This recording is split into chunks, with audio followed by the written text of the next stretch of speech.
माझं नाव रिया विकास शिंदे आहे। मी इयत्ता पाचवीला शिकत आहे। माझ्या शाळेचे नाव आहे जिल्हा परिषद पूर्व माध्यमिक शाळा निमखेड बाजार। माझ्या बोधकथेचे नाव आहे सांगकामा भाडा। एका गावामध्ये एक भाडू राहायचा। त्याच्यासोबत त्याची आई पण राहायची। त्याचे बाबा जेव्हा बाळू लहान होता तेव्हा मरण पावले। गावाशेजारीच त्याची एक मावशी राहायची। रविवार असला की तो त्याच्या मावशीच्या घरी जायचा। रविवार जवळपास आला आणि तो त्याच्या मावशीच्या घरी गेला। मावशीने त्याला चांगला मोठा मस्तपैकी लोणीचा गोळा दिला आणि तो उन्हाळा होता। तो घराकडे निघाला। तो लोणीचा गोळा विरघळत होता।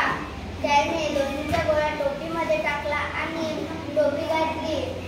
तो घरी गेला आणि त्याच्या आईला म्हणाला, मला मावशीने किती मस्त लोणीचा गोळा दिला बघ।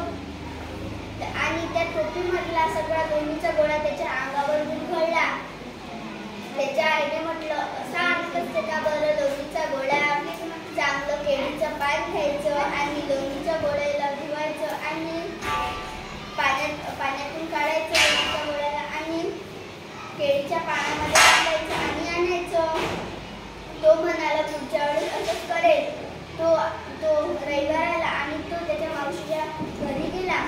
यावेळी मावशीने मस्त टॉमी नावाचं एक कुत्र दिलं।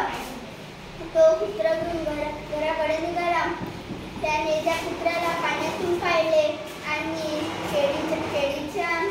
केळीच्या पानामध्ये टाकले आणि दोरीने बांधले आणि त्याला घरी आणले। त्याने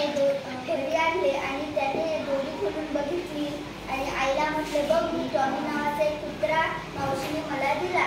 त्याची आई म्हणाली, बघ बिचारा कुत्रा मरण पावला। असा आणत असते का बरं कुत्रा?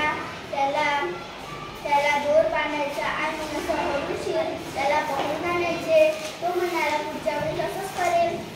रविवार आला आणि तो मावशीच्या घरी गेला। मावशीने त्याला यावेळेस मस्तपैकी गरम गरम जिलेब्या दिल्या आणि त्याने जिलेब्याला दोरी बांधली आणि असं हळूशीर घासत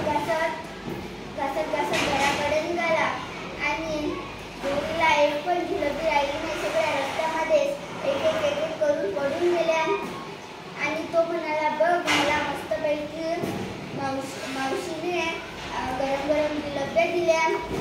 त्याची आई म्हणाली, असं आणत असतं का जिलेब्या? त्यांना एका पिशवीमध्ये कागदात बांधून आणायचे। आता पुढच्या वेळेस असं करायचं नाही। तो म्हणाला, आई आता मला माफ कर, मी असं काहीच करणार नाही। आजच्या बोधकथेतून असा बोध होतो की कधीही विचार करूनच करावे।